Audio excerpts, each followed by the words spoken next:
Governor Sindh Kamran Khan टेसरी ने कराची के इलाका बफर जोन में पार्क का इफ्तिताह कर दिया। इस मौका पर उनके हमरा डिप्टी कमिश्नर ताहा सलीम, म्यूनसिपल कमिश्नर आफाक सईद, डायरेक्टर पार्क नदीम हनीफ और दीगर भी मौजूद थे।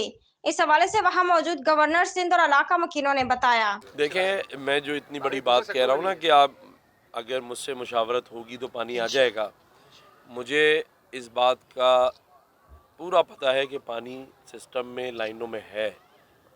पानी अगर हम बेचना बंद कर दें और हम लोगों को दे दें, दोनों में से एक काम हो सकता है, या तो हम बेचें या लोगों को दें।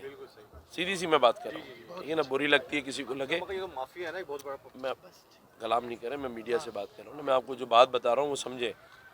अगर तो लोग चाहते हैं कि लोगों के घरों में पानी आए और लोग चाहते हैं गैस भी आए, बिजली भी आए, तो जो मैं बात बता रहा हूँ उस पर अमल करना होगा, और अगर अमल करेंगे तो इंशाल्लाह फाका होगा। गवर्नर साहब ने जो आके हमारे साथ कोऑपरेशन वाला मुजाहरा किया है, इनकी बड़ी मेहरबानी, बहुत शुक्रिया। और इसके साथ साथ एमडी वाटर बोर्ड भी हमारे पास आए हुए थे जी, और एमडी पार्क भी आए हुए थे। अल्लाह उनको बहुत जज़ाए खैर अता फरमाए। सेवरेज वाले भी हमारे पास मौजूद थे यहाँ पर, कसीम गौरी साहब, और इन लोगों ने आके हमारे साथ कोऑपरेट किया। डीसी साहब आए हुए थे। नहीं, उन्होंने तो बस ये बोला है कि बस ना हो जाएगा काम, सारी चीज़ें, लेकिन मसला आप रुक के सुने तो सही। उन्होंने रुके ही नहीं, ना बोले हैं। तो कम से कम आप रोड का मसला, पानी का सबसे बड़ा मसला है। इतना गटर वाला पानी आता है, आप तसव्वुर नहीं कर सकते कि अब मुश्किल होती है। अब बच्चे आए दिन बीमार हैं, कुछ भी हैं, तो गटर का मसला तो हल कर सकते हैं। महकमा बागात जो है बल्दिया वस्ती अभी सीवरेज वाटर पे काम कर रहा है, क्योंकि आपको अंदाज़ा है इस वक्त इंटरनेशनल इशू है, स्वीट वाटर जिसे हम मीठा पानी कहते हैं, वो अवेलेबल नहीं है। तो हमने यहाँ सीवरेज वाटर का सिस्टम किया है। सीवरेज वाटर से ये हमने तमाम ग्रीनरी की है। पार्क का तो इतना नहीं पता कि किसने बनाया है, लेकिन ये बहुत ही ज़्यादा प्यारा हो गया है। जब पहले आते थे तो यहाँ पे बहुत ही ज़्यादा मिट्टी हुआ करती थी, हम लोग बच्चे खेल नहीं पाते थे। गवर्नर ने इसकी ओपनिंग की है और बहुत अच्छा बना हुआ है।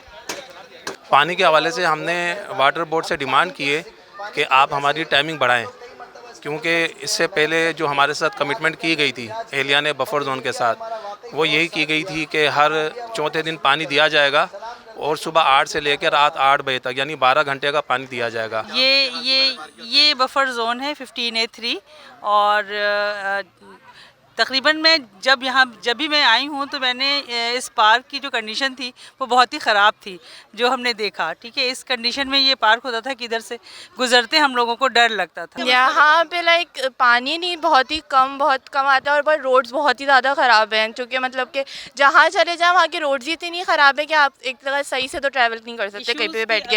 यहाँ पहले की हालत यहाँ की बिल्कुल ठीक नहीं थी। अब ये देखें माशाल्लाह से मोहल्ला कमेटी ने आवाज़ उठा के ये पूरा सही किया है। पहले यहाँ बिल्कुल ही मिट्टी विट्टी होती थी, घास लगाई, पेंट वेंट किया, गेट टूटे हुए थे, वहाँ से बच्चे कूद के आ जाते थे। रात को यहाँ बहुत अजीब पार्क होया करता था, ना बंद होता था। फिर सबसे पहले तो हम कामरान टेसरी साहब का शुक्रिया अदा करते हैं, जिन्होंने आज यहाँ पे आके हमें इज़्ज़त बख्शी और हमारे इस पार्क का इफ्तिताह किया। साथ में उन लोगों का भी शुक्रिया अदा करते हैं जिन लोगों की काविशें थी इस पार्क को बनाने के लिए, जिसमें डायरेक्टर बागात नदीम साहब, डिप्टी डायरेक्टर नूर मोहम्मद साहब और दूसरे अहबाब बहुत सारे हैं, स्पेशली यहाँ के हेड माली जो हैं, जिन्होंने अपनी 8-10 घंटे की जो उनकी ड्यूटी थी उससे हट के 22 घंटे इस पार्क के अंदर ड्यूटी दे के सर अंजाम दी और हम लोगों के लिए पार्क को तैयार किया। यहाँ का यही था कि एक तो गंदगी बहुत थी, आप जो हैं यहाँ पे आके बस 2 मिनट भी आप गुजार नहीं सकते थे, लेकिन अब ये है कि अल्लाह का शुक्र है, अल्हम्दुलिल्लाह, बहुत देख के अच्छा लग रहा है, खुशी हो रही है। और मुझे ये उम्मीद है कि बच्चे हमारे ज़रूर आएंगे और यहाँ पे इंजॉय करेंगे और एक्टिविटी अपनी जो है उम्दा में पकाएं और जी भर के खाएं।